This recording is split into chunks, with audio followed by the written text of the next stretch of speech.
जय हिंद दोस्तों, मैं नवीन शर्मा आप सभी का स्वागत करता हूं। आशा करता हूं आप सब एकदम अच्छे हैं, एकदम बेहतरीन हैं। एक बार सारे प्यारे दोस्त बताएंगे आप सब कैसे हैं।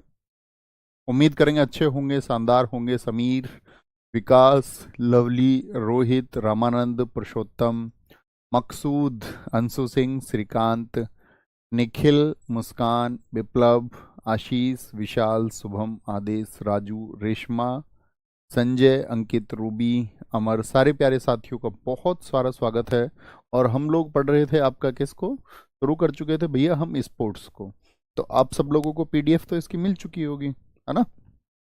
पीडीएफ तो जब हमारी लास्ट क्लास हुई थी तो उसमें मतलब जब ये चैप्टर शुरू होता है तो इससे पहले जो लास्ट वाला चैप्टर होगा उसकी लास्ट क्लास में आपको उसकी पूरी पीडीएफ मिल चुकी होगी।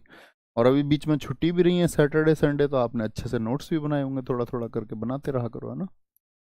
हम लोग इसके आपका हिस्ट्री से पढ़ रहे थे और ये हम पढ़ चुके थे, ये हम पढ़ चुके थे, यहाँ आ चुके थे। ओलंपिक में भारत को अब तक कुल कितने मेडल मिल चुके हैं? ठीक है, तो कितने मेडल मिल चुके हैं? 41। जिनमें से साथी 10 क्या है आपका, सबसे पहले गोल्ड लिखे रहेंगे। 10 आपका गोल्ड अर्थात स्वर्ण पदक है। 10 क्या है? गोल्ड अर्थात आपका स्वर्ण पदक है। 10 आपका सिल्वर, सिल्वर बोले तो आपका रजत पदक है, मेड ऑफ सिल्वर होता है। गोल्ड आपका स्वर्ण पदक होता है। और 21 क्या है ये आप बताएंगे। तो 21 आप कहेंगे भैया ये ब्रॉन्ज मेडल है। तो कितने तरह के मेडल दिए जाते हैं? 3 तरह के। मेरा क्वेश्चन आपसे ये है कि पहली बार मेडल कब दिए गए थे? क्या जब आधुनिक ओलंपिक खेल शुरू हुए 1896 में तो पहली बार मेडल दिए गए थे? यस और नो? तो क्या कहेंगे आप सब लोग? आप सब कहेंगे कि भैया नहीं, पहली बार नहीं दिए गए। तो किस ईयर में दिए गए थे बताएंगे। ठीक है, सबसे ज्यादा जो मेडल हमने जीते हैं वो हॉकी में जीते हैं। हॉकी में हमारे साथी आपका 13 मेडल है। कितने? 13। अब ये समझ जाओगे, बाकी 8 क्या है? गोल्ड है। एक सिल्वर है हॉकी में हमारा। और सिल्वर बहुत पूछा जाता है क्योंकि अकेला है ना, किस ईयर में आया था अभी बताएंगे, धीरे धीरे बात करेंगे। ब्रॉन्ज 4। कुश्ती में हमारे 7 मेडल्स हैं, सिल्वर और ब्रॉन्ज। कोई गोल्ड हमने हॉकी में उसमें कुश्ती में नहीं जीता है। हॉकी टीम जो है वो ओलंपिक में कैसा परफॉर्म करके आई है आज तक हमारी, देखेंगे। 1928 में पहला गोल्ड, मोस्ट इंपोर्टेंट। ऐसा कोई एग्जाम नहीं जिसमें ना पूछा जाता हो कि भारतीय हॉकी टीम, या भारतीय हॉकी टीम भी छोड़िए, भारत के लिए पहला गोल्ड किस ईयर में आया था ओलंपिक में? किस ईयर में आया था? बहुत बढ़िया, बहुत सारे साथियों ने आंसर दिया है कि भैया ओलंपिक मेडल पहली बार 1904 में दिए गए थे। बहुत सारे बच्चों ने आंसर दिया है। गजब गजब गजब। एक आध बच्चा गलत उत्तर भी दे रहा है ना। वो कोई 1930 लिख रहा है, कोई 1960 लिख रहा है। 1960 में मैंने आपको ब्रॉडकास्टिंग बताई थी पहली बार, ब्रॉडकास्टिंग। तो 1928 एम्स्टर्डम में पहला गोल्ड जीता हमने। तो उस टाइम पे हमारी हॉकी टीम के कैप्टन कौन है? जयपाल सिंह मुंडा। कौन थे? जयपाल सिंह मुंडा, इसीलिए इंपॉर्टेंट है। अब देखो हमारी हॉकी टीम पहली बार कब जीती है? 1928। और फिर क्रम से जीते हमने लगातार। ऊपर देखो ईयर लिखे हुए हैं। 1928 में पहला आया, 28 के बाद में 1932 में आया।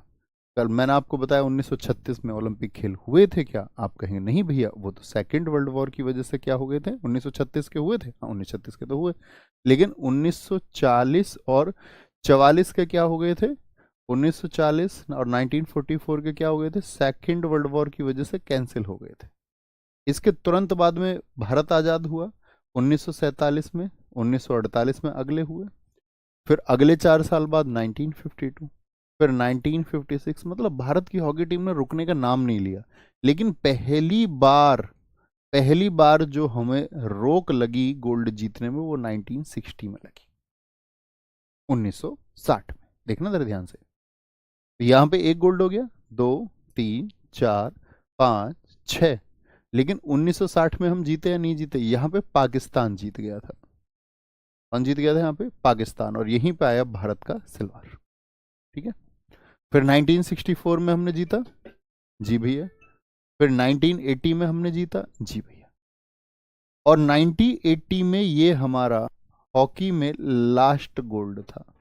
मतलब इन फ्यूचर हम शायद उसको फिर से पाएं तो तब वो डेटा आएगा। लेकिन अभी तक 1980 के बाद में हमने हॉकी में कोई गोल्ड नहीं जीता, ये फर्स्ट गोल्ड था हमारा, पहला गोल्ड था हॉकी में। 1980 में क्या हॉकी में लास्ट गोल्ड, ऐसा नहीं, क्योंकि इसके बाद तो आप देखोगे, मैं आपको अभी आगे बताऊंगा, 2008 में अभिनव बिंद्रा जी ने जीता, है ना। 2021 जो टोक्यो हुए वहां पर नीरज चोपड़ा जी ने जीता। ओके, कोई दिक्कत कोई परेशानी? तो 1928 1932 कितने हो गए टोटल, बताएंगे गोल्ड? इनको तो मिटा दे जहां जहां पे जीते नहीं है आप, ये याद रखेंगे। 1960 में क्या भारत ने जीता? आप कहोगे नहीं भैया, भारत का विजय रथ रुका था। तो चार ऑप्शन देके इतनी बार पूछता है कि निम्नलिखित में से किस वर्ष में भारत को हॉकी में हॉकी में गोल्ड मेडल नहीं मिला था। तो ये 4 ईयर देता, बहुत बार क्वेश्चन पूछा गया है, 4 ऑप्शन देता है। तो आपका आंसर क्या आ जाएगा भैया? 1960 में भारत इसमें गोल्ड नहीं जीत पाया था। बात क्लियर है? लास्ट हमारा कहां पे हुआ? मास्को में। पहला कहां पे हुआ था? नीदरलैंड में। पूछा जाता है कि मेजर ध्यानचंद हॉकी के किस ओलंपिक में कैप्टन थे? बहुत इंपॉर्टेंट डेटा है। 1936। बताओ इस टाइम तक हिटलर जो जर्मनी का चांसलर बन चुका था या नहीं? जैसे हमारे यहाँ पीएम होता है, हमारे यहाँ पीएम के पास पावर्स हैं, आप पढ़ते होंगे ना। भारत के यहाँ पे एग्जीक्यूटिव को कार्यकारिणी जो है हमारे यहाँ शक्ति किसके पास है देश में भैया? प्रधानमंत्री के पास। ऐसी जर्मनी में किसके पास है? तो जर्मनी में जो पावर्स हैं वो है आपका, जर्मनी में जो पावर्स हैं वो किसके पास में है? बोलो भी फटाफट से। बहुत बढ़िया, बहुत बढ़िया। जर्मनी में जो पावर है वो किसके पास में है? चांसलर के पास में है। क्या हुआ? कहाँ 30 हो गया? अच्छा, यहाँ पे 30 हो गया, नहीं भैया 36 होगा ना, 4 साल बाद आएगा। 30 के बाद 36 हो गए, 1936 होगा। 40, चार चार जोड़ लो ना, मैंने कल नहीं बताया आपको कि भैया 4 4 सालों के अंतर पे होता है, ये दो हुए नहीं है। 1936 से 30 नहीं है, देखो इसको देख लेना कभी, ये गलती से लिखा है ना। तो जर्मनी मैंने मैं बताया था आपको, चांसलर बन गया था हिटलर। तो यही वो ओलंपिक है जहां पे मेजर ध्यानचंद जी को प्रलोभन दिया था। किसने? जब उसने खेल देखा मेजर ध्यानचंद जी का, क्योंकि मेजर ध्यानचंद जी प्रयागराज में पल जन्मे, और उनके पास साथ ही उन सारी चीजों का अभाव था जो एक एथलीट के पास होनी चाहिए।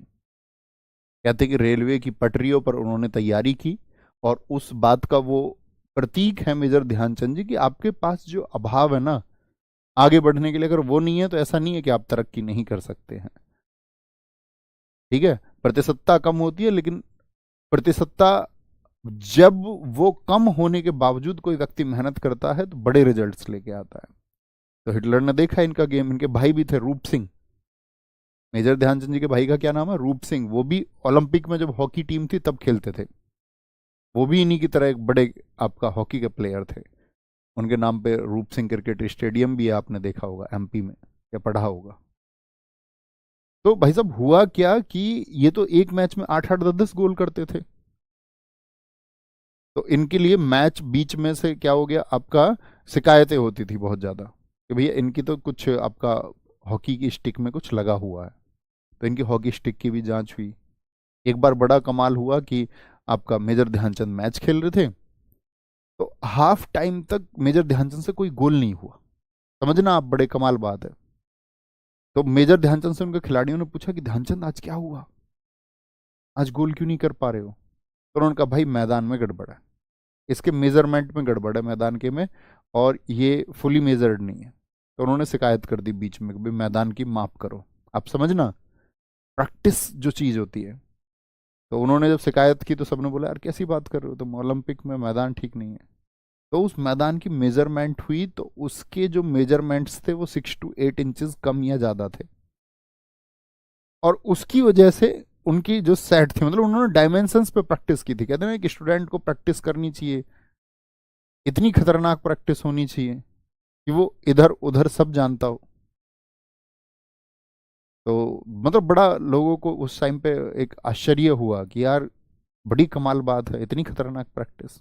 और मेजर ध्यानचंद ने तो ऑफर दे दिया, बोले कि मेजर ध्यानचंद तुम हम तुम्हें सेना में बड़ा पद देंगे, तुम हमारे यहाँ पे आके काम करो। तो मेजर ध्यानचंद जी ने एक बात कही थी, बड़ी कमाल बात है। मेजर ध्यानचंद जी, तो उन्होंने पूछा तुम्हारे लिए तुम्हारे देश ने क्या किया, तो मेजर ध्यानचंद जी ने एक बात कही थी, और आप भी सीखना उसको बड़े ध्यान से, सतर्क होकर सुनिए। उन्होंने कहा मेजर ध्यानचंद तुम्हारे देश ने तुम्हारे लिए क्या कहा है, तो मेजर ध्यानचंद ने एक बात कही थी। उन्होंने कहा था कि ये मेरी ड्यूटी नहीं है कि हमेशा मेरा देश मेरे लिए कुछ करे, मेरी भी ड्यूटी है कि मैं अपने देश के लिए क्या करता हूँ।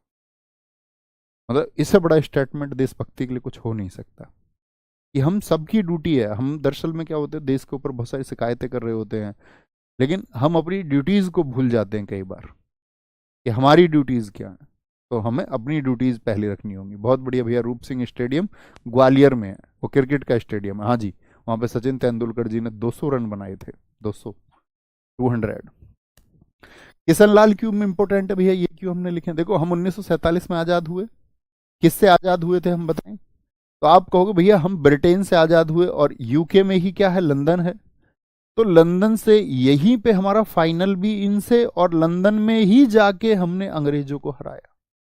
बड़ी कमाल बात है। और थैंक यू मनोज भाई, और थैंक यू। 1980 में वासुदेव भास्करन, क्योंकि ये हमारा लास्ट है, तो 1980 के बाद में फिर हमने कोई गोल्ड जीता नहीं, ये इसलिए इंपॉर्टेंट है। पिछला वाला 2021 में मनप्रीत सिंह टोक्यो में ब्रॉन्ज जीता। 1975 देखो, ये ओलंपिक नहीं है, कभी इसको ओलंपिक सोचो, ये सिर्फ कैप्टन हम यहाँ पे पढ़ रहे थे, तो इसलिए मैंने लिखा है। हमने सिर्फ हॉकी का एक ही आपका हॉकी में हमने सिर्फ एक ही साथी वर्ल्ड कप जीता है, द ओनली वर्ल्ड कप। एकमात्र विश्व कप कब का है हमारा हॉकी का, 1975 में। आप कहोगे अच्छा भैया ये ओलंपिक है, तो कैप्टन्स की वजह से हमने यही हाथों हाथ याद कर लिया।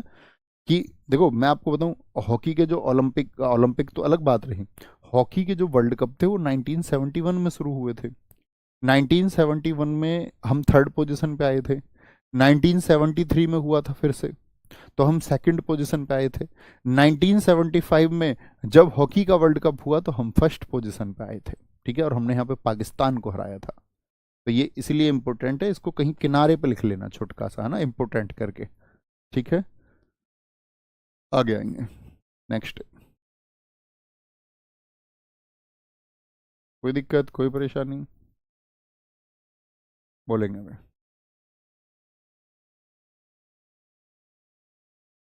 आगे आएंगे, नेक्स्ट। मेजर ध्यानचंद जी के बारे में, क्योंकि बड़ा नाम है, तो मेजर ध्यानचंद जी का जन्म 1905 में हुआ, 1979। एसएससी जीडी में पूछा था, ऐसे ही जर्नली मैंने ये फैक्ट लिखा था, एसएससी जीडी 2022 में पूछा था, मेजर ध्यानचंद जी का जन्म कहाँ पे हुआ था, प्रयागराज, इलाहाबाद। इन्हीं की याद में हम क्या मनाते हैं, 29 अगस्त को खेल दिवस, स्पोर्ट्स डे किसकी याद में मनाया जाता है, मेजर ध्यानचंद जी की याद में, ठीक है। अब आते हैं, ये तो टीम का परफॉर्मेंस जान गए आप हॉकी का। अब आते हैं कि जो भारतीय खिलाड़ी फेमस हैं, प्लेयर्स जिन्होंने ओलंपिक में अच्छा परफॉर्म किया है, बड़े ध्यान से देखना, ठीक है। भैया मैंने कल ही बैच खरीदा है, अब पीछे का कैसे कवर करूं, बच्चा उसी क्रम से चलो। अब देखो आपने बाद में ज्वाइन किया तो आपको ज़्यादा मेहनत करनी पड़ेगी, अब ऐसा तो हो नहीं सकता। अब आप एग्जाम से 15 दिन पहले बैच खरीदेंगे तो कैसे बात बनेगी, एक महीने पहले। लेकिन अभी भी समय है, तो एफर्ट्स लगाइए, और उस एग्जाम में काम नहीं आएगा तो अगले एग्जाम में काम आएगा। तो मेहनत करिए, है ना, शिकायतें नहीं कि मैं कैसे करूं।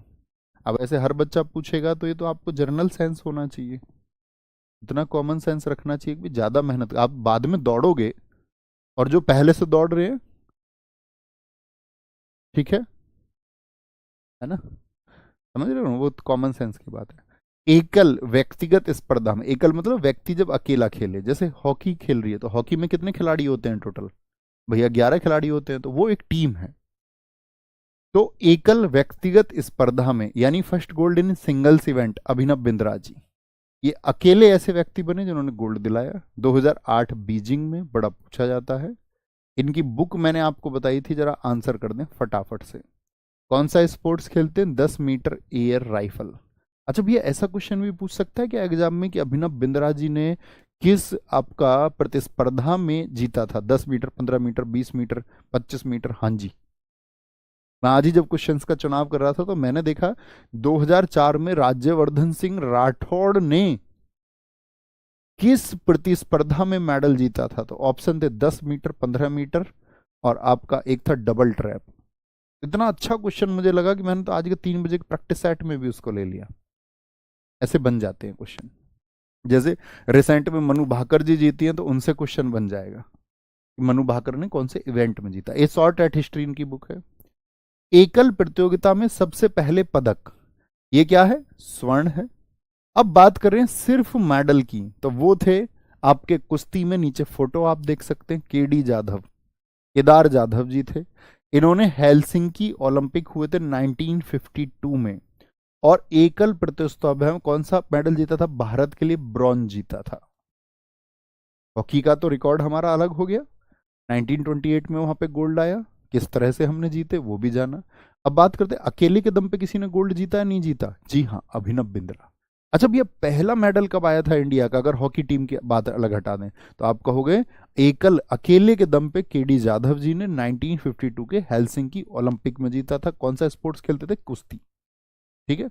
कौन सा स्पोर्ट्स था इनका बताएंगे एक बार भैया, रेसलिंग से थे, रेसलिंग, रेसलिंग से, कुश्ती से। थम्स अप करके बताओ, बातें क्लियर है ना सारी, आराम से बड़े प्यार प्यार से पढ़ना है। नोट, अब भैया जब हमने पहला गोल्ड जान लिया, पहला सिल्वर जान लिया, तो पहला सॉरी ब्रॉन्ज जान लिया हमने, ये क्या है, ब्रॉन्ज। तो भैया पहला सिल्वर किसने जीता, तो पहले व्यक्तिगत रजत पदक विजेता राज्यवर्धन सिंह राठौड़ हैं शूटिंग में। और अभी क्या नाम लिया था मैंने, किस बात के लिए क्वेश्चन लिया मैंने आज, डबल ट्रैप, डबल ट्रैप आज की विजेता सीरीज का क्वेश्चन है। कोई दिक्कत, बोलेंगे भी फटाफट से, कोई दिक्कत कोई परेशानी, क्या बोलेंगे। गोल्ड किसका होगा, अभिनव बिंद्रा जी का हो गया। और ब्रॉन्ज किसका हो गया, केडी जाधव जी का। खसाबा, बाबा बोलते हैं इनको, दादा खसाबा जाधव, सॉरी मैंने अभी केदार बोला ना, केडी, केदार, केदार नहीं है मतलब, खसाबा, खसाबा, खसाबा, ठीक है। आगे आएंगे। 2012 में ओलंपिक हुए थे लंदन में, ये जस्ट रिकॉर्ड के लिए पढ़ना है, इनके बस नाम जान लेने। नाम जानने से क्या मतलब है कि क्योंकि देखो अभी कौन से ओलंपिक हो चुके हैं, तो सबसे ज्यादा क्वेश्चन प्रोबेबली पूछे जाने के चांसेस होंगे 2024 से। फिर इसका पिछला वाला 2021, ठीक है। 2021 से पहले ये क्या है, लंदन का। तो इनके बहुत कम चांसेस हैं। ये हमने करंट अफेयर्स में लगातार पढ़े भी होंगे, 2024 वाला भी आपने पढ़ा होगा। तो इनकी एक रीडिंग लगाते हैं सबकी, है ना, एक रीडिंग। 2012 में ओलंपिक लंदन में हुए थे, वो 30वें ओलंपिक थे। जैसे पेरिस के कौन से हैं, 33वें। यहाँ पे भारत ने 6 पदक जीते थे, 3 सिल्वर थे, 3 कांस्य थे। उन सब के नाम यहाँ हैं, इन्हें आप देख लेंगे कौन कौन नाम थे। विजय कुमार जी शूटिंग में जीते थे, सुशील कुमार कुश्ती में जीते थे, योगेश्वर दत्त कुश्ती में जीते थे, गगन नारंग शूटिंग में। इस बार एमटीएस अभी जो एग्जाम चल रहा है एमटीएस का, ठीक है, उसमें पूछा गया, एमटीएस के रिसेंट में एग्जाम में, गगन नारंग का संबंध किस खेल से है, शूटिंग से, क्योंकि मेडल जीत रखा है। साइना नेहवाल बैडमिंटन से, मैरी कॉम ने मुक्केबाजी। इनकी बस रीडिंग लगानी है, इनको फैक्ट्स को रटना नहीं है, बस एक रीडिंग, ओके। 2016 की भी रीडिंग लगाएंगे एक, रियो डी जेनेरियो में ब्राजील में, ये कौन से थे, 31वें थे। और यहां पे भारत को सिर्फ 2 मेडल मिले थे, पीवी सिंधु सिल्वर। कौन सा गेम खेलती हैं पीवी सिंधु बताएंगे, क्या बोलोगे भैया, बैडमिंटन। साक्षी मलिक ये कुश्ती रेसलिंग से थी, इनको भी मिला। अब बात आती है, जब महिलाओं के नाम आप देख रहे हैं तो भैया कोई ऐसी वुमेन भी तो होंगी जिन्होंने कभी सबसे पहले मेडल जीता होगा। पहली बात तो ये, किसी वुमेन ने मेडल जीता है नहीं, जी भैया जीते हैं। तो पहली वुमेन कौन है, क्या बोलोगे,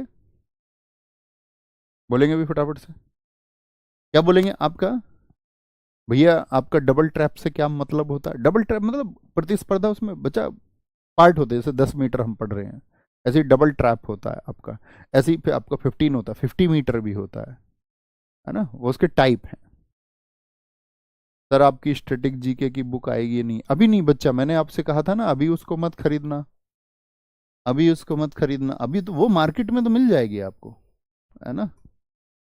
जो नई बुक है वो आएगी आपका, अभी उस पर काम चल रहा है अपडेशन के लिए। मैं ये सोच रहा हूँ, उसके लिए मैंने डिसाइड किया है कि जैसे आपको 2025 में कोई एग्ज़ाम देना है, तो उस ईयर में फर्स्ट डे को आ जाए, फर्स्ट डे को मतलब 1 जनवरी को उसकी लॉन्चिंग हो जाए, है ना।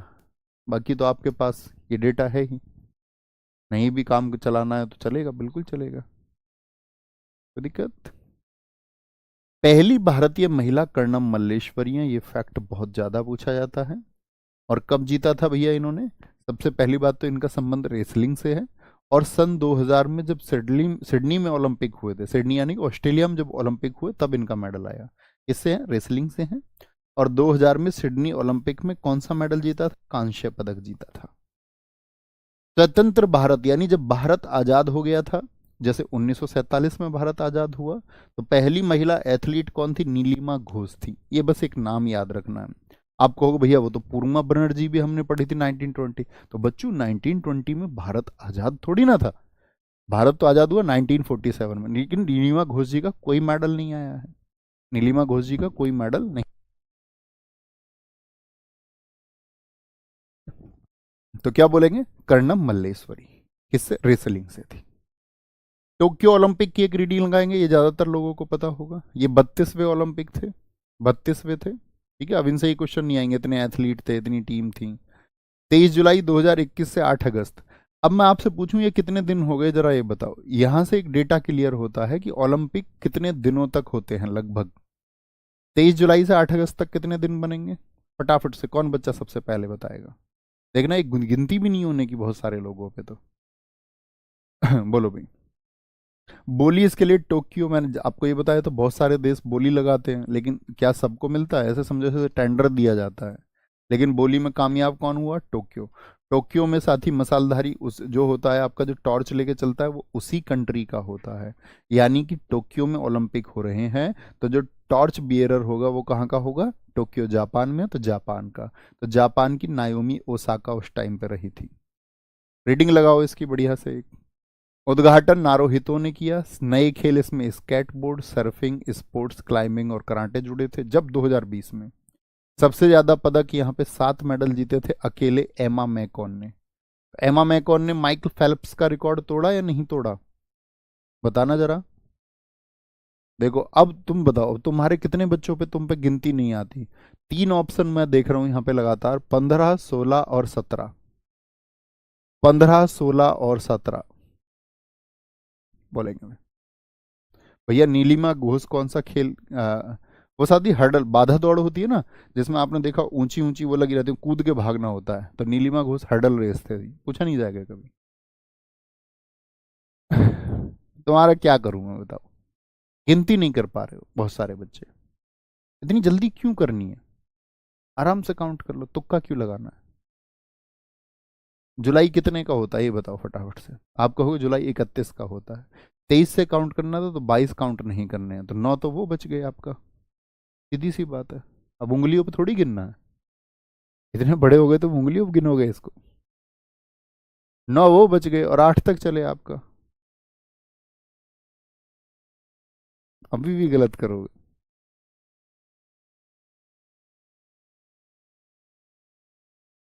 बहुत बढ़िया।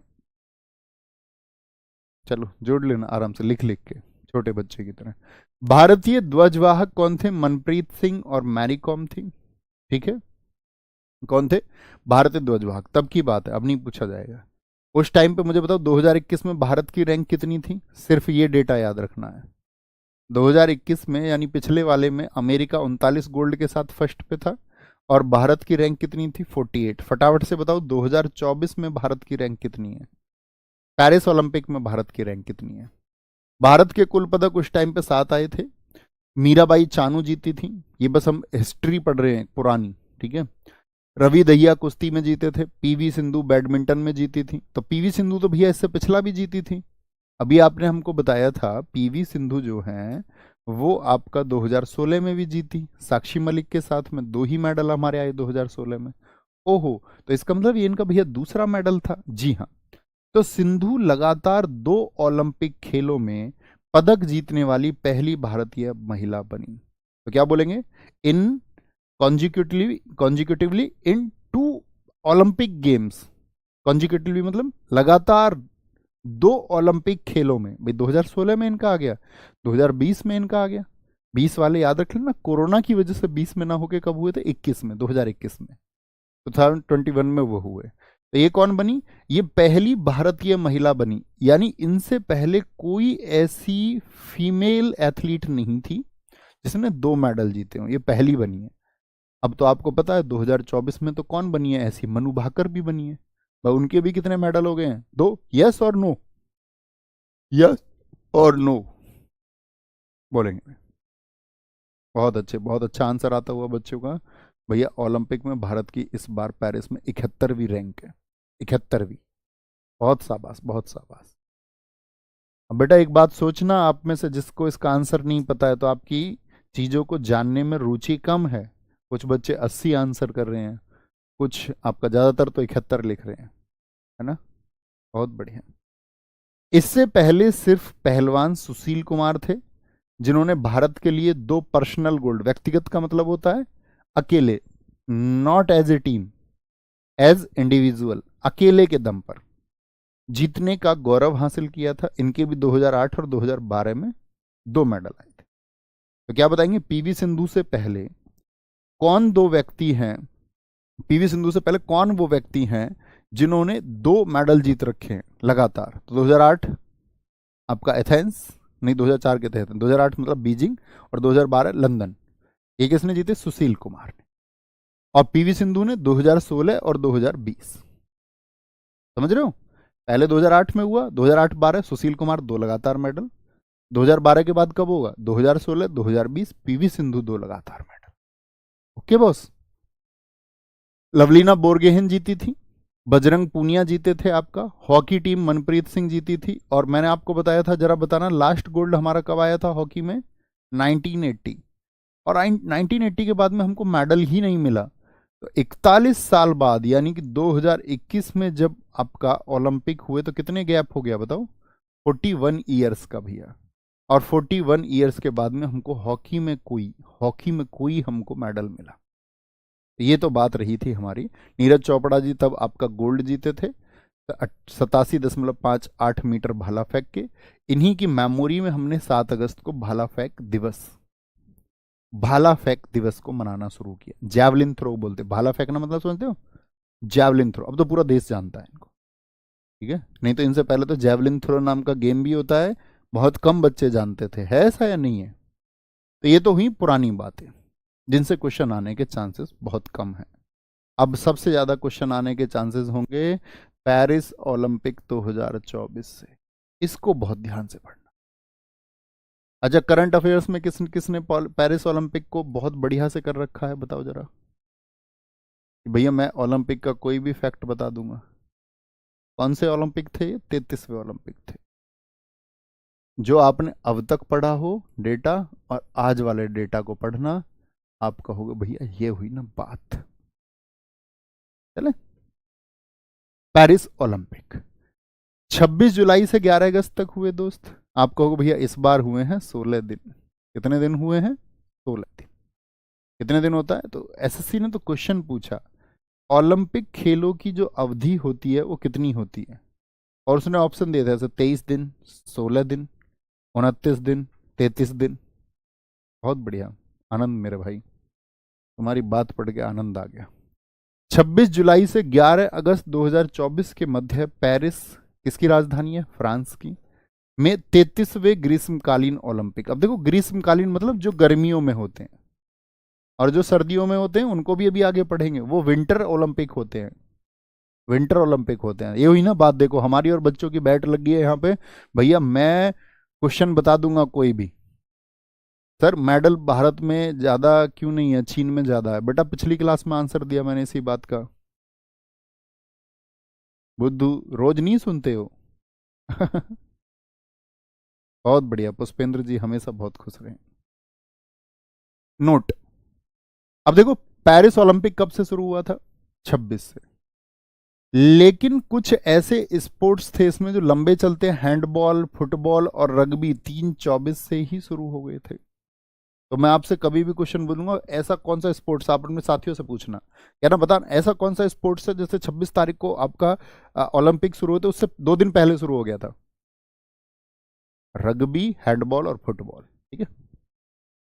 पेरिस 3 ग्रीष्मकालीन, ग्रीष्मकालीन का मतलब 3 आपका समर ओलंपिक। 3 समर ओलंपिक कौन से, 1900 में जो दूसरे ओलंपिक थे। देखो बड़ा इंपॉर्टेंट फैक्ट बनेगा साथी, देखना। आधुनिक ओलंपिक खेल कब हुए थे? 1896 में हुए थे भैया पहली बार। दूसरे कहां पर हुए थे, क्वेश्चन ये भी बन सकता है, तो वो फैक्ट आपका यहां से क्लियर होगा। 1900 में कहां पे हुए थे? पेरिस में। पेरिस ने 1924 में भी और 2024 में भी, क्योंकि यहां कितने साल हो गए थे? 100 साल। बड़ा आसान फैक्ट है, देखो 2024 तो सबको पता ही है, इससे 100 साल पहले हुए थे। तो 100वें साल को सेलिब्रेट करने के लिए इसीलिए जिम्मेदारी दी गई इस बार किसको? पेरिस को। और दूसरे जो थे 1900 में, 1900 सन 1900 में, वो भी यहीं पे हुए थे। कितनी बार हो गए टोटल अब तक पेरिस में? 3 बार। 2024 की मेजबानी, मेजबानी का मतलब होता है होस्ट करने वाला, जहां पे आयोजन होता है, ये दूसरा शहर बन गया। क्यों भैया, कोई और शहर भी है जिसने 3 बार किया है? हाँ जी, लंदन एक ऐसा शहर है। लंदन याद है 1948 में हमने कहां पे हराया था, हॉकी में गोल्ड जीता। हॉकी में जब हमने गोल्ड जीता, मैंने कहा ना आजाद होते ही हमने अंग्रेजों को ही हराया फाइनल में। और 1908 में और 2012 अभी हमने पढ़ा, 2012 लंदन में, ठीक है, जहां पे हमारे 6 खिलाड़ी मेडल जीते थे। 2012 और आपका एक आजादी के बाद 1948 में और आपका 1908 में। तो लंदन पेरिस से पहले वो शहर है जिसने 3 बार होस्ट किया है। 3 3 बार होस्ट करने वाले कौन कौन से हो गए बताएंगे? लंदन हो गया हमारा, ठीक है, और उससे पहले पेरिस। मैं आपसे क्वेश्चन पूछूंगा, फटाफट से बताना। पेरिस में 2024 से पहले कब ओलंपिक हुए थे? पेरिस में 2024 से पहले कब हुए थे भैया? 100 साल पहले, 1924 में। अच्छा, पहले कब हुए थे पेरिस में? पहले पेरिस के पूछ रहा हूं, 1900। ठीक है। थीम क्या थी इस बार की हमारी? Let's move and celebrate, theme. ठीक है, किसी भी गेम को जब चलाते हैं तो लोगों के अंदर एक थीम दी जाती है पूरी दुनिया में, लेट्स मूव एंड सेलिब्रेट। चलो आगे बढ़ते हैं और मनाते हैं। आदर्श वाक्य क्या बना इस बार का? Games wide open.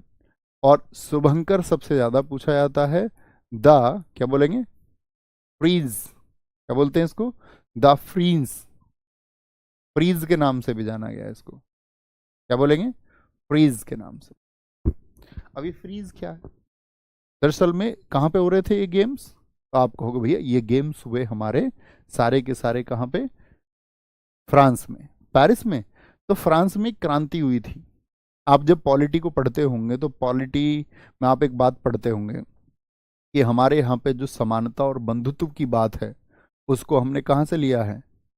Fraternity word है, बंधुत्व, भाईचारा, ये सब कहाँ से लिए हैं हमने? तो आप कहोगे भैया फ्रांस की क्रांति से, यानी फ्रांस की क्रांति में नारा लगा होगा। तो फ्रांस में एक रिवॉल्यूशन हुआ था, क्रांति हुई थी, हर देश में होती है ज़्यादातर।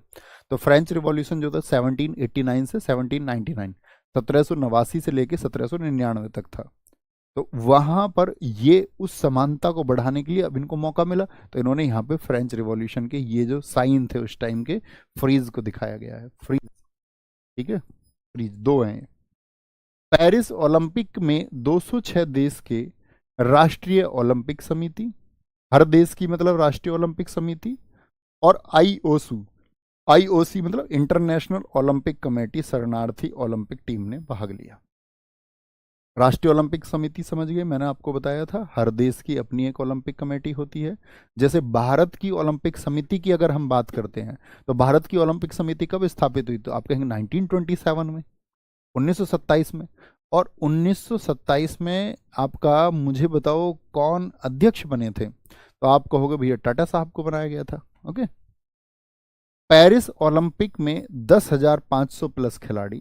कुल स्पोर्ट्स कितने थे? 32 स्पोर्ट्स थे। और स्पोर्ट्स में इवेंट्स भी होते हैं, आपको पता है, जैसे शूटिंग में ही हमने अभी 3 4 नाम ले लिए, कुश्ती में होती हैं आपके अलग अलग वेट्स हैं। तो इस तरह से 329 इवेंट्स थे और 32 स्पोर्ट्स थे।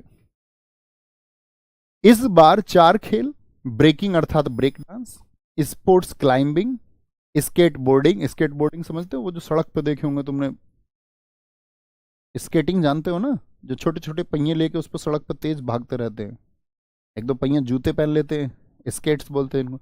एक स्केट बोर्डिंग, यानी बोर्ड पे स्केटिंग होती है, अक्सर आपने देखा होगा, उसमें यहाँ पे पहिए लगे रहते हैं और इसके ऊपर खड़े हो जाते हैं, उसमें भगाते हैं इसको वो।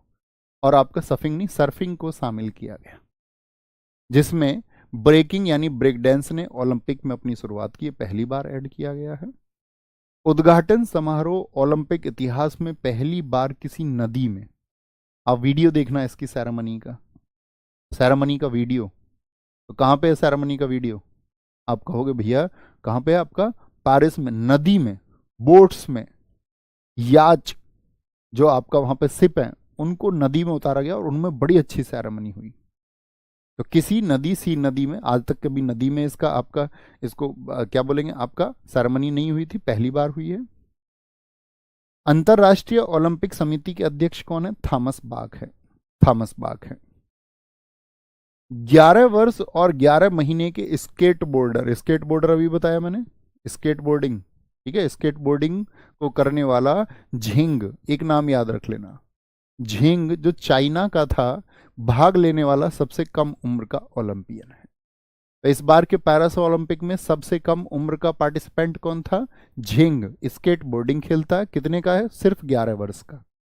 अब आप बताइए मेडल जीतने के चांसेस कितने वर्ष खेलेगा है? चाइना आप डेस्परेट समझ सकते हैं कितना ज्यादा है ओलंपिक्स के लिए।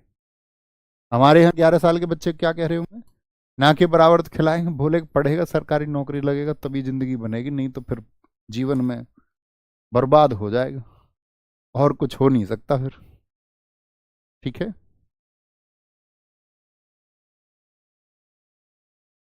घुड़सवारी में स्पेन के 65 वर्षीय जुआन एंटेनियो जिमनेज, कौन? जुआन, स्पेन का 65 साल के दादाजी भी गए घुड़सवारी में। सैल्यूट करेंगे जब हम कहते हैं कि उम्र के आगे लोग हार मानते हैं, उनके लिए ये मैसेज है।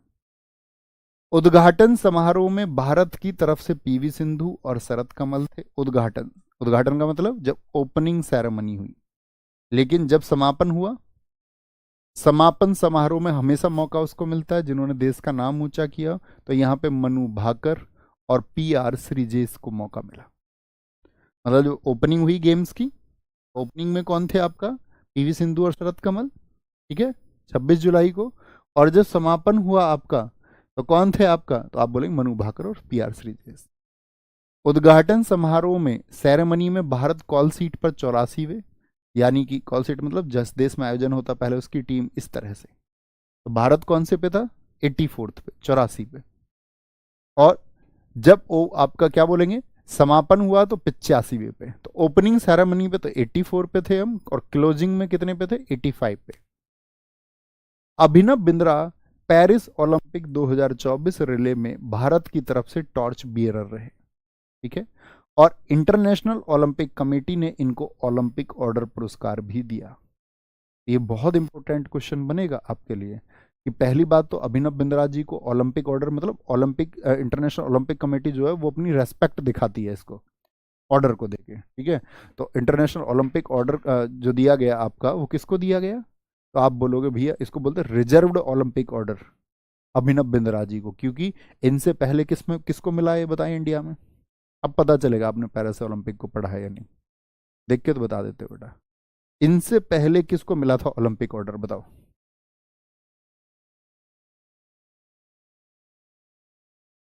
बहुत शानदार, बहुत शानदार। बहुत अच्छी बात है अविनाश भाई, इतना ही हौसला आपको रखना है सर। जितना आपने पढ़ा है मैंने बहुत अच्छे से रिवाइज करके तैयार किया। करते रहिए, रिवीजन करते रहिए, जरूर तैयार होता है। कई बार तो जब हम अपने इनिशियल फेज में होते हैं तो हमको ऐसा लगता है चीज़ें यार भूल रहे हैं हम, कैसे होगा कैसे नहीं होगा। लेकिन जब आप चीज़ों को रिवाइज करेंगे तो आप ही वो छात्र होंगे जो ये कहेंगे हाँ भैया चीज़ें पहले से बेहतर हुई हैं। तो जब पहले से बेहतर हुई हैं तो और ज़्यादा बेहतर की जा सकती है, उससे भी ज़्यादा बेहतर की जा सकती है। आपको क्या लगता है जब मान के चलो मैं पहली बार पढ़ा रहा हूँ तो मुझे याद होगा? आज भी मुझे बहुत सारी चीज़ें याद नहीं होती हैं। कई बार तो ऐसा होता है कमेंट्स देख के बच्चे हेल्प करते हैं, है ना, कई चीज़ों को। लेकिन मैक्सिमम चीज़ें जो याद होती हैं उसका रीज़न होता है क्या बार बार हमने उसको बोला है। अब कम से कम 100 बार स्ट्रेटेजी की पढ़ाई होगी, ये अंतर होता है बस। बहुत बढ़िया, इंदिरा गांधी जी को मिला है, ये हुई कमाल बात। ये वो बच्चे हैं जो बैट में मुझको हरा रहे हैं, इन्होंने शर्त लगा के मुझको हरा दिया, देखो, है ना। इसके पूर्व में इंदिरा गांधी जी को यह अवार्ड मिला, जिन्होंने नोट्स बनाए होंगे उनको पता होगा, और किसी बच्चे को पहले से भी पता होगा। गगन नारंग को भारत का सेफडी मिशन नियुक्त किया गया है, ठीक है। कि भाई खिलाड़ियों को सेफ रहना है। बहुत सारे खिलाड़ी क्या है, टॉक्सिन्स ले लेते हैं, कई बार इम्यूनिटी बूस्ट करने के लिए बहुत सारी चीज़ों को इंजेक्ट कर लेते हैं, उस सब के लिए मैसेज देने के लिए। पेरिस ओलंपिक के लिए भारत का हैशटैग चीयर फॉर भारत था। हैज चीयर फॉर भारत मतलब अपनी खुशी होती है ना, वो मतलब आप चलाएंगे तो समझ जाएंगे इंडिया की तरफ से भारत के लोगों को खुशी है। भारतीय दल में 117 एथलीट थे, जिनमें 70 पुरुष, नहीं 70 नहीं 70, जिसमें 20 नहीं 70 पुरुष थे। 70 मेल थे आपका, 70 भैया नीचे भी करना है ना, 20 नहीं 70 लोग गए थे। 70 मैंस, ठीक है, मेल, और 47 क्या थी, फीमेल एथलीट्स थी, 47 महिलाएं शामिल थी।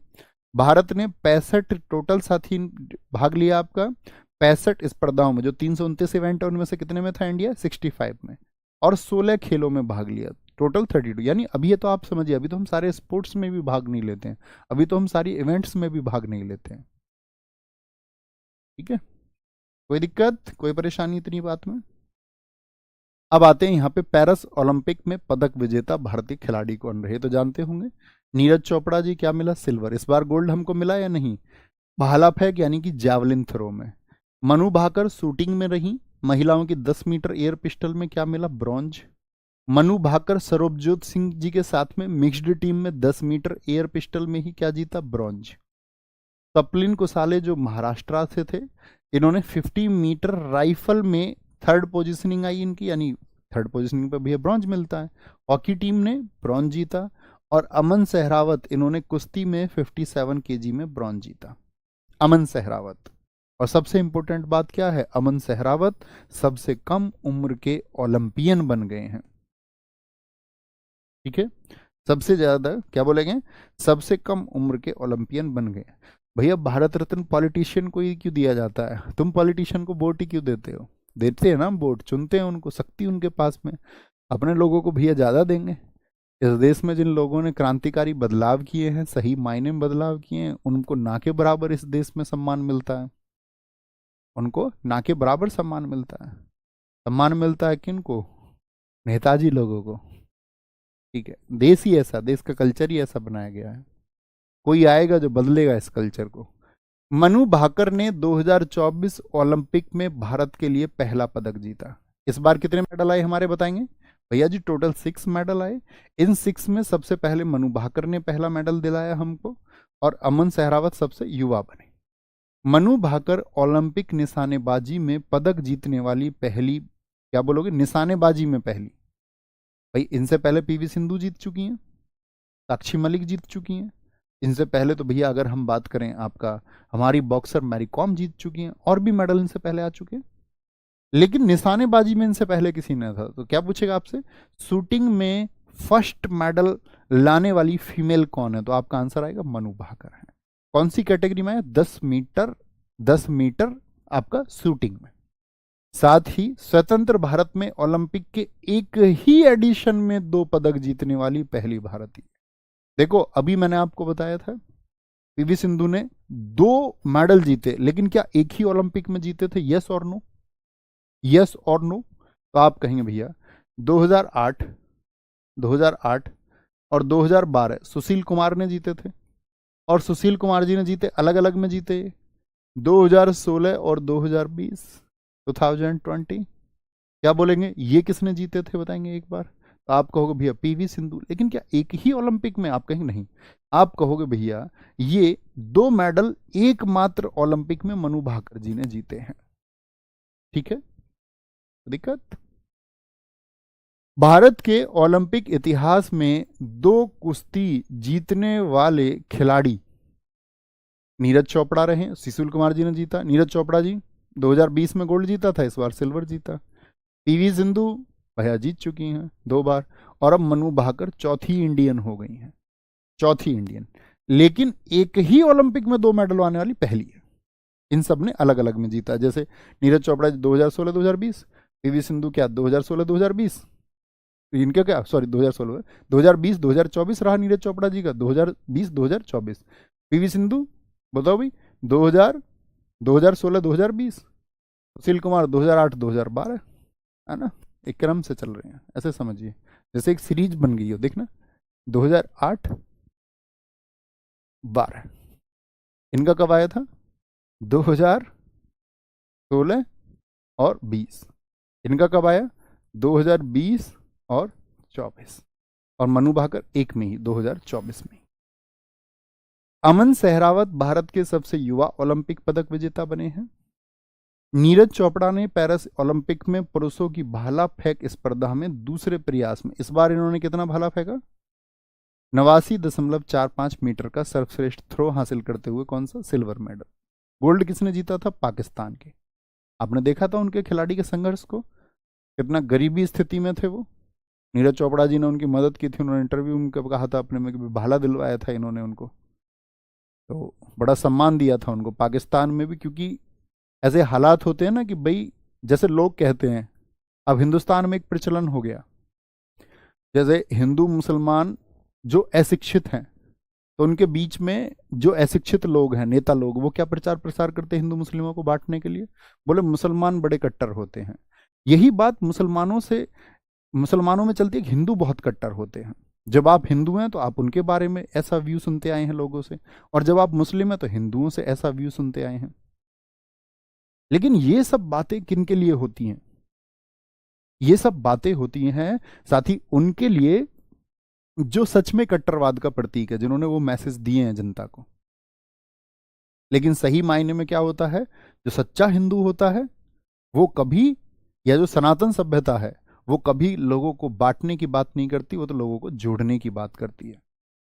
ऐसे ही जो सच्चा मुसलमान होता है, किसी ने प्रश्न किया था, तो मैं एक वफे, मतलब एक बहुत बड़े विद्वान हैं, ठीक है, इस्लामिक लिटरेचर के, तो उनसे किसी ने क्वेश्चन किया था, तो मैं उनकी किताब को पढ़ रहा था, सवाल जवाब है उनके, ठीक है, उनकी किताब का नाम है इस्लाम कुछ जिज्ञासाएं, वो पर्सन। तो उनसे किसी बच्चे ने कहा था कि जी इस्लाम को आतंकवाद से जोड़ के क्यों देखा जाता है, क्यों कहा जाता है आतंकवादी मुसलमान होता है? तो उन्होंने एक बड़े शानदार सा उत्तर दिया। उन्होंने कहा नहीं, सच्चा और अच्छा मुसलमान कभी आतंकवादी हो ही नहीं सकता।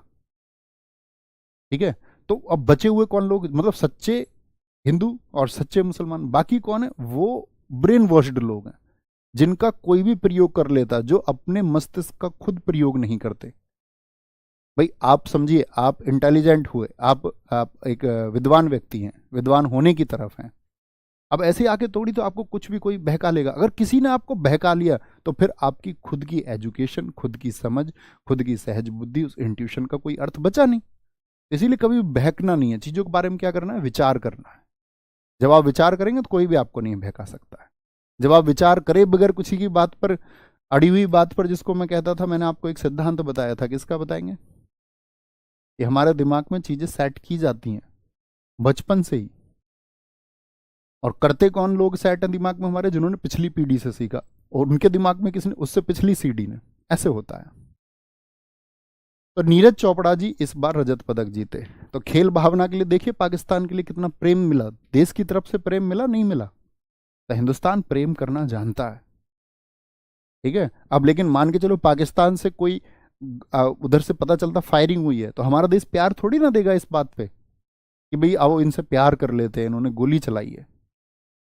तो कहने का मतलब है एक्ट्स के बदले में कोई भाव मिलता है। आगे ऐसे समझो, इस बार मेडल आया जैसे हमारे घर में मेडल आ गया हो। विनेश फोगाट 50 किलोग्राम वर्ग में ऐतिहासिक फाइनल से पहले 100 ग्राम वजन अधिक होने के कारण अयोग्य घोषित कर दिया गया उन्हें। इससे पहले उन्होंने क्वार्टर फाइनल में वर्ल्ड चैंपियन यूई सुसाकी को हराया था, और यह मेडल तो उनका फिक्स हो गया था, वही फाइनल रह गया था बस, तो कोई मेडल ही नहीं दिया गया इनको। भारतीय पक्ष में मेडल के लिए court of arbitration for sport CAS में अपील की, लेकिन उसे खारिज कर दिया गया। आर्बिट्रेटर ऑफ स्पोर्ट, यहाँ पे क्या होता है? आपको कोई भी शिकायत करनी है तो पूछ ले, ओलंपिक की उस शाखा का क्या नाम है जहां पे आपको कोई कंप्लेंट करनी होती है एट ड्यूरिंग ओलंपिक गेम्स, तो आप कहेंगे CAS है। जी हाँ, अरशद नदीम थे पाकिस्तान से, बिल्कुल ठीक है। साथ ही विनेश फोगाट ने कुश्ती से संन्यास लेने की घोषणा कर दी। हरमनप्रीत सिंह की अगुवाई में हॉकी टीम ने ओलंपिक हॉकी के इतिहास में 13वां पदक दिलाया। मैंने आपको बताया यहाँ पे क्या रहे हैं हमारे, 8 आपका गोल्ड रहे हैं, 4 आपके ब्रॉन्ज रहे हैं और 1 सिल्वर रहा है 1960 में। 8 गोल्ड भी मैंने आपको बता दिया, बाकी 4 सिल्वर हैं हॉकी में। तो कुल कितने मेडल हैं हॉकी में हमारे? 13। पुरुष हॉकी टीम द्वारा ओलंपिक इतिहास में अब तक जीते गए 8 स्वर्ण, 1 रजत और 4 कांस्य पदक हैं। भारतीय टीम ने सेमीफाइनल में जर्मनी से हार गई, लेकिन कांस्य पदक के ब्रॉन्ज मेडल के लिए जो मैच हुआ था हॉकी टीम का, उसमें स्पेन को हमने हराया था, तब हमने अपना ब्रॉन्ज फिक्स किया। भारत की ओर से रिलायंस फाउंडेशन की संस्थापक नीता अंबानी को इंटरनेशनल ओलंपिक कमेटी आईओसी का सदस्य चुना गया। तो आईओसी की भारतीय सदस्य कौन है भैया? नीता अंबानी। और साथ ही में पेरिस में इंडिया हाउस का उद्घाटन हुआ। किसने किया? ये भी नीता अंबानी ने किया। स्पोर्ट्स ब्रांड प्यूमा, प्यूमा समझ रहे हो, जिसपे वो, जिसके शूज पे आप देखोगे शेर का साइन होता है, तो प्यूमा इंडिया ने पेरिस ओलंपिक 2024 में भारतीय दल के ऑफिशियल फुटवियर के लिए, आधिकारिक फुटवियर के लिए, किसके लिए? ऑफिशियल फुटवियर के लिए इंडियन ओलंपिक, जो साथी आपका इंडियन ओलंपिक एसोसिएशन है, उसके साथ में पार्टनरशिप कर ली है। अदानी ग्रुप, जो गौतम अदानी का है, अदानी ग्रुप को पेरिस ओलंपिक 2024 में भारतीय टीम के लिए मुख्य प्रायोजक घोषित किया गया है। मतलब एक स्पॉन्सर होता है हमेशा गेम्स में, प्रायोजक का मतलब होता है जो स्पॉन्सर करता है गेम को, ठीक है। पर प्रचार प्रसार भी उसका होता है, लेकिन जो पैसा होता है फिर उसी का लगता भी है वहाँ पे, मैनेजमेंट में, चीज़ों के खर्चे में, और उसके एड्स वगैरह होते हैं फिर वहाँ पे, ठीक है। जैसे मान के चलो कभी इवेंट्स होते हैं, जैसे आप बहुत सारे लोग आते हैं भाई आपका इवेंट कर लेते हैं। अभी यूपी में हुआ था ना खेल, कबड्डी हुए थे ना आप यूपी में, यूपी खेल के नाम से, तो वो सब लोग आए थे यहाँ। तो वो सब लोग यहाँ पे आके मिले, तो उन्होंने मुझसे एक बात कही कि जी हम इसको प्रायोजित कर दें, मतलब आपका नाम आएगा टीवी वगैरह पे सब जगह, और आप इसके लिए जो पैसे खर्च कर दें। मैंने कहा भैया ऐसे ही ठीक है, ठीक है। अदानी ग्रुप को पेरिस ओलंपिक में, याद है ना बाईजूस का क्या हुआ था? बाईजूस आपने देखा होगा, क्रिकेट, उनको तो क्रिकेटर्स ने पहना, इस देश में तो क्रिकेट से ज़्यादा तो इस टाइम पे प्यार ही नहीं है किसी को, तो क्रिकेटर्स ने पहना उसको, अपने यहाँ लगाया था बाईजूस को चेस्ट पे। पर आपने देखा ही बाईजूस का क्या हुआ, बहुत सारा मतलब जो एड्स के थ्रू लोग आएंगे, जैसे RW है, उसकी एक पहचान है, एड्स नहीं चलते, ठीक है। और सब कुछ ऑर्गेनिक है, मतलब माउथ पब्लिसिटी है, बच्चों ने ही भेजा, हमारे इधर से तो कॉल भी नहीं होती। जैसे ज़्यादातर क्या होते हैं, इंस्टीट्यूट कॉल्स कराते हैं तो वे बच्चों से बात कर लो। बहुत सारे लोगों ने वेंडर्स बना रखे हैं कि कैसे ही बच्चों को कोर्स दिलाओ। हमारे यहाँ क्या है कि ठीक है बच्चा लेगा तो खुद लेगा अपने आप ही स्वयं। तो माउथ पब्लिसिटी हुआ, जैसे जैसे बच्चे सेलेक्ट हुए, गाँव से बच्चे सेलेक्ट हुए, उसने अपने मोहल्ले में बताया, मोहल्ले में जब गाँव में सिलेक्शन हुआ तो पड़ोसी गाँव को बताया, दोस्तों को बताया, तो वो एक चैन अपने आप ही बनी है, जो एक विश्वास से बनी हुई है। ऐसे नहीं कि कंट्रोवर्सी करके किसी को कुछ अच्छा कर रहा है तो उसको कुछ बोल दिया और फिर लाइमलाइट में आ जाएं, फिर थोड़ा बहुत आप बिजनेस कर लें, थोड़ा बहुत कुछ कमाई हो जाए, वो एक पहचान नहीं रही है, ठीक है। तो प्रायोजक का काम ही ये होता है कि अपने एड्स रन कराना और उसके लिए पैसा खर्च करना। भारतीय टेनिस खिलाड़ी रोहन बोपन्ना और हॉकी गोलकीपर PR श्रीजेश ने भी क्या कर दिया, संन्यास लेने की घोषणा कर दी। भारतीय इंडियन आर्मी के साथ ही एक सेवारत अधिकारी, मतलब सेवारत अधिकारी का मतलब होता है कि सर्विंग आपका आर्मी ऑफिसर हैं, मतलब ऑन ड्यूटी हैं, lieutenant colonel Kabilan Sai Ashok.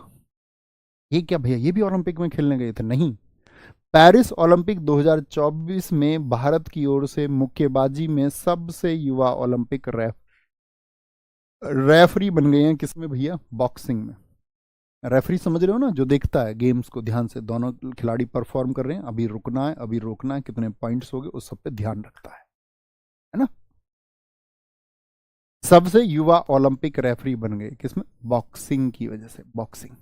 Okay boss, यहां तक का काफी है ना आज। यहां से फिर पढ़ेंगे कि भारत के इस बार के ओलंपिक में कौन कौन पदक से चूक गया था, क्योंकि जो पदक से चूके हैं ये नहीं पूछेगा किसको मेडल नहीं मिला है, उनके मेडल में वो किस इवेंट से रिलेटेड है, ठीक है। जैसे अविनाश सांबले है, ये स्टीपल चेस से है, तो इन फ्यूचर क्वेश्चन पूछे जाएंगे अविनाश सांबले जी का संबंध किस स्पोर्ट से है, वो किस स्पोर्ट से रिलेट करते हैं। ठीक है बॉस, ठीक है बॉस, बताएंगे भी फटाफट से, आगे आएंगे, बोलेंगे भैया। भैया एक लड़का भी तो है आलोक राठी, वो करता प्रमोशन, आपका नहीं। हमारा प्रमोशन मतलब हमारे थ्रू नहीं करता होगा, उसको लगता होगा कि भाई बच्चे ज़्यादा हैं RWA से पढ़ने वाले, और वो RWA से पढ़ के आपका प्रेरणा स्रोत होना चाहिए। वो इस SSC GD में उसके 160 में से 160 मार्क्स हैं पिछली बार, अच्छी बात है ना, आपको प्रेरणा लेनी चाहिए। तो उसको लगता होगा भाई बच्चे RWA से पढ़ने वाले, मैं भी RWA से पढ़ने वाला, तो बच्चे पसंद करेंगे, उस हिसाब से वो कंटेंट देता होगा कुछ, है ना। ये तो अच्छी बात है भाई, आप भी कल कामयाब हो गए, आप कल टॉप करें। मैं तो ये कहूँगा कि आप अच्छे से रन करें, आपको बच्चों में फेस जाएगा, आप पढ़ाएं उनको अच्छे से। अगर आपके अंदर पढ़ाने की क्वालिटी है, हो जाएगी इन्हेंस, मेहनत करें, आप भी पढ़ाएं अच्छे से। ये तो अच्छी चीज़ होती है, इससे बढ़िया कुछ होता नहीं। Okay okay okay, thank you, नमस्ते, जय हिंद, जय भारत, टेक केयर, मिलते हैं कल एक अच्छे रिवीजन के साथ में। Thank you.